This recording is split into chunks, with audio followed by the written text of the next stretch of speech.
கர்த்தருடைய பரிசுத்தமான நாமம் மகிமைப்படுவதாக. ஆசீர்வாதமான ஒரு நல்ல காலங்களிலேயும் அனுதினமாய் வேத தியானத்தை சந்திப்பதில் மிகுந்த சந்தோஷம். கர்த்தர் கிருபையாய் நாளை கூட கூட்டி கொடுக்கிறார். இந்த நாளுக்காக ஆண்டவருக்கு நன்றி பலிகளை துதி பலிகளை செலுத்துவோம். இந்த நாளிலேயும் கர்த்தர் நமக்கு தருகிற தியான பகுதி ஆதியாகமம் 48ஆம் அதிகாரம். இந்த அதிகாரத்தில் 22 வசனங்கள் உள்ளடக்கி இருக்கிறது.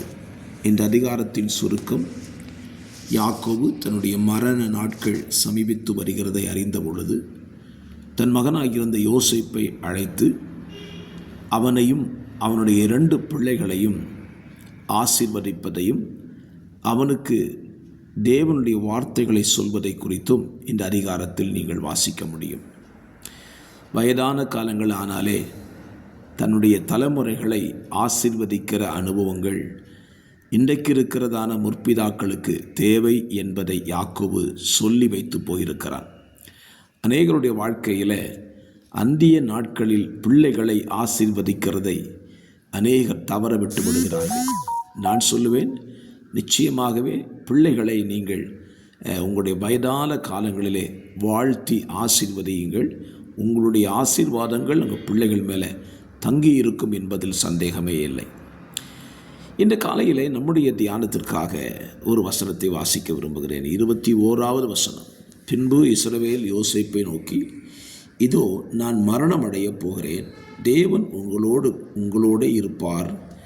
அவர் உங்கள் பிதாக்களின் தேசத்திற்கு உங்களை திரும்பவும் போக பண்ணுவார் என்றும். அழகான வார்த்தை பாருங்க. யாக்கோபு இருந்த மிகப்பெரிய நம்பிக்கை, அவர் உங்கள் பிதாக்களின் தேசத்துக்கு உங்களை திரும்பவும் போக பண்ணுவார். இன்றைக்கு தேவ பிள்ளைகள் மத்தியிலே குறைந்து வருகிற ஒரு காரியம் என்று என்னவென்றால், பிதாக்களின் தேசத்திற்கு திரும்ப செல்ல வேண்டும் என்கிற அந்த ஆவல் குறைந்து வருகிறது. நம்ம எல்லாருக்கும் ஒரு தேசம் இருக்கிறது. அது என்ன தேசம்? பரம கானானின் தேசம். நாம் இன்றைக்கு வாழ்ந்து கொண்டிருக்கிற இந்த தேசமானது அல்லது இந்த உலகமானது தற்காலிகமானது.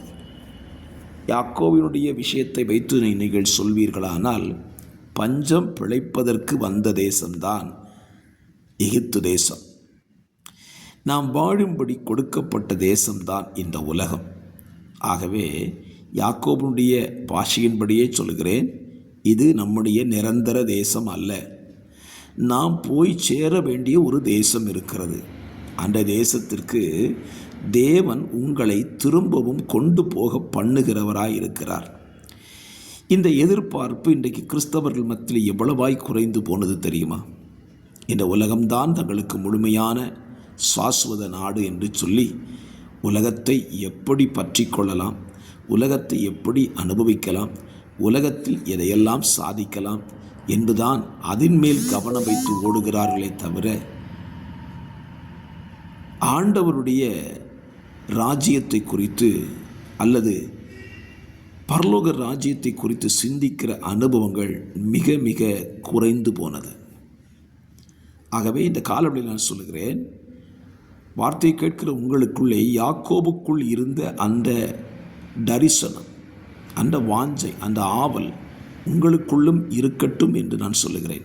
காரணம், யாக்கோபு சொல்லுகிறான், நான் வந்த தேசம் ஒருவேளை எனக்கு இன்றைக்கு வாழ்வு கொடுத்திருக்கலாம்.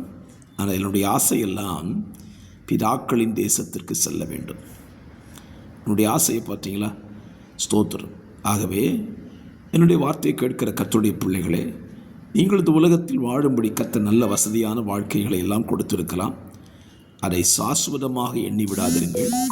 மாறாக இந்த வார்த்தையை நீங்கள் இப்படி சொல்லுங்கள், ஆண்டவரே, நான் போய் சேர வேண்டிய என் பிதாக்கள் ஆசை வைத்த இந்த பரமகானானுக்கு நான் சேர வேண்டும் என்கிற ஆவலை உங்களுக்குள் பெருக்கிக் கொள்வீர்களானால் அதுவே உங்கள் வாழ்க்கையின் ஆசீர்வாதமாக அமைந்துவிடும்.